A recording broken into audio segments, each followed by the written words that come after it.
کہ جبر کا مطلب ہے جوڑنا. ایک لمحہ زمانہ کو ایک سپیس میں منتقل کرنے کو جبر کہتے ہیں.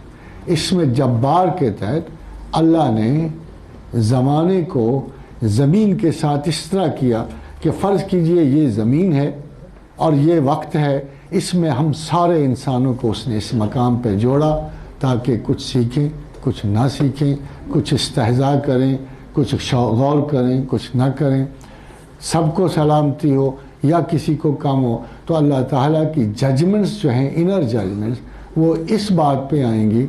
اور جبار کا مطلب جوڑنے والا ہے اور قدر کا مطلب اندازہ کرنا ہے.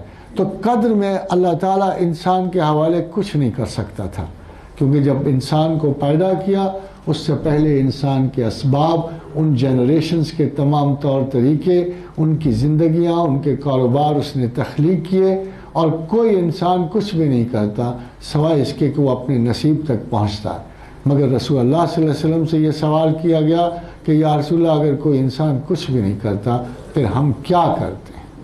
تو جبر و قدر کا جو بیسک کویسچن ہے وہ وہاں سے شروع ہوتا ہے، ہمارے بچپن سے، کہ نہ ہماری پیدائش ہمارے بس میں ہے، نہ ہمارا انجام ہمارے بس میں ہے.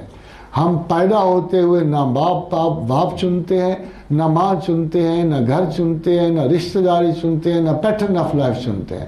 اگر قدر ہمارے پاس ہوتی تو ہم سب بل گیٹ کے گھر پیدا ہوتے، مگر ایسا نہیں. اسی طرح مرنے کے لیے زمین کا کوئی اطلاق نہیں ہے. خدا نے ارشاد فرمایا وَمَا مِن دَابَّةٍ فِي الْأَرْضِ إِلَّا عَلَى اللَّهِ رِزْقُهَا وَيَعْلَمُ مُسْتَقَرَّهَا وَمُسْتَودَعَهَا. مقام، زمانہ، رزق سب اللہ نے اپنے ہاتھ میں رکھا تاکہ آپ کو فیسیلیٹیٹ کرے اس بیسک کویسچن کے لیے جو اس نے آپ نے پوچھنا تھا کہ اِنَّا هَدَيْنَاهُ السَّبِيلَ إِمَّا شَاكِرٍ وَإِمَّا كَفُورًا. صرف اس ایک سوال کے لیے آپ کو جملہ فیسیلیٹیز دے کے زمین پہ بھیجا. خواجین حضرات، اگر میں آپ کو کسی کو ایک کاغذ دوں اور کہو کہ لاہور پہنچانا ہے فلاں شخص کو، یہ پیسے بھی لے جاؤ، ٹائم بھی لے لو، چھٹی بھی لے لو، عیش و عشرت کے لیے ساز و سامان بھی لے جانا، فلم بھی جا کے دیکھ لینا، ہوٹل میں قیام کرنا، مگر کاغذ ڈیلیور کر دینا. اور آپ 3 دن کے بعد میرے پاس آؤ اور کہا بہت عیش فرمائی، بڑا خوبصورت شہر تھا، تمام ہسٹوریکل بلڈنگز دیکھی، 2 موویز بھی دیکھی، اور پھر میں فلاں گھر بھی چلا گیا، اور میں پوچھوں اور وہ پیپر سارے آئی کونٹ ڈیلیور. یہ سہولتیں ساری اس لیے ہیں کہ you should deliver that paper, اور وہ پیپر بڑا سادہ سا ہے کہ اما شاکر و اما کفورا. یہ سوال زندگی بھر آپ سے پوچھا نہیں جاتا، جب آپ قبر پہ جاتے ہو تو آپ سے پوچھا جاتا ہے من ربوں کا، من نبیوں کا، کون تھا تمہارا رب، کون تھا تمہارا نبی. And this whole passage of life becomes meaningless or meaningful after you answer کہ I know my God, I know my prophet. تو پھر سوال ٹھیک ہے، جواب مل گیا. اگر ایسا نہیں ہے تو آپ رہ گئے، ہار گئے. پروردگار عالم نے زندگی کی سب سے بڑی پرائیورٹی اپنا آپ قرار دیا.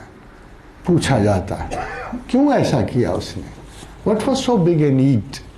اللہ نے کیوں انسان کو بنایا، کیوں تخلیق کیا، کیوں اس پہ اتنا بوجھ ڈال دیا؟ شاعر کہتے ہیں مرا اور آکاش کے مادر نزادے، آکاش مجھے ماں نہ جنتی، میں حساب و کتاب کے اس دور سے نہ گزرتا، میں جو توقعات کے اس سراب سے نہ گزرتا. کیا ساری زندگی کمانے کے بعد جب میں اس کے استعمال پہ آتا ہوں تو مجھے ہارٹ اٹیک ہو جاتا ہے؟ اب تو ماشاءاللہ اور بھی خوفناک بیماریاں اتر رہی ہیں اللہ کے حضور سے.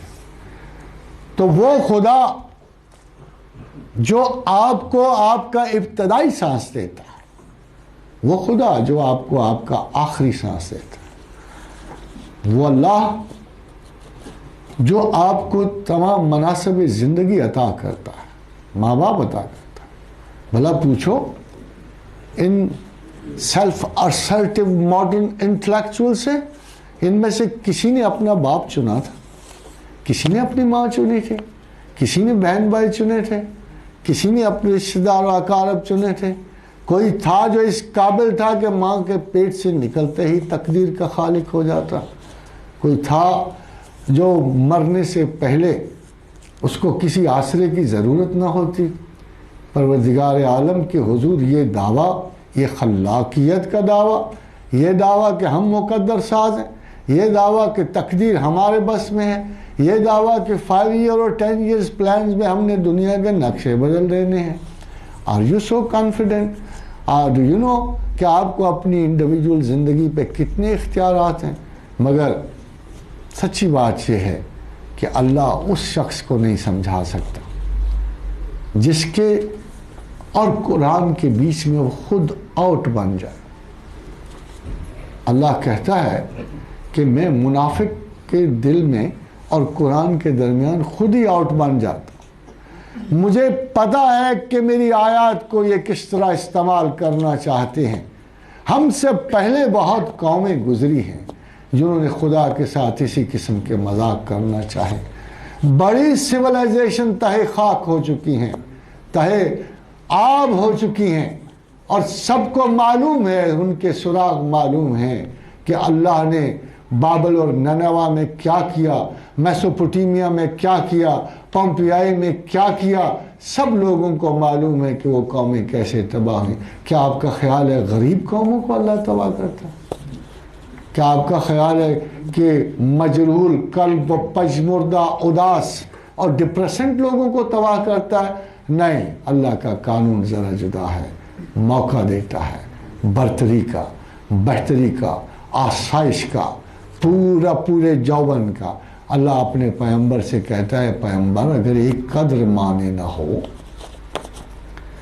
اگر ایک مسئلہ مانے نہ ہو، تو میں اہل کفر کے در و دیوار چاندی کے کر دیتا، بلکہ سونے کے کر دیتا، مگر مجھے پتا ہے کہ مسلمان جل جل کے مر جائیں گے، حسد و کینہ سے ہی ختم ہو جائیں گے۔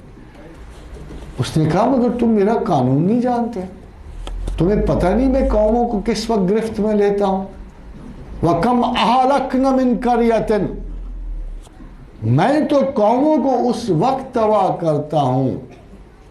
وَكَمْ أَهْلَكْنَا مِنْ قَرْيَةٍ بَطِرَتْ مَعِيشَتَهَا، جب وہ اپنی معیشت پہ غرور کر رہے ہوتے، جب وہ اس ناز میں ہوتے ہیں کہ ہماری سیولیزیشنز بہت بلند ہو گئی ہیں، جب سکائی اسکریپرز بلڈ ہو رہے ہوتے ہیں، جب ایسکیلیٹرز آسمان کو پہنچ رہے ہوتے ہیں، جب سیولیزیشنز یہ ناز کر رہی ہوتی ہیں کہ ہم امارت میں، تمرد میں، آسائشات میں، we are proud of our civilizations.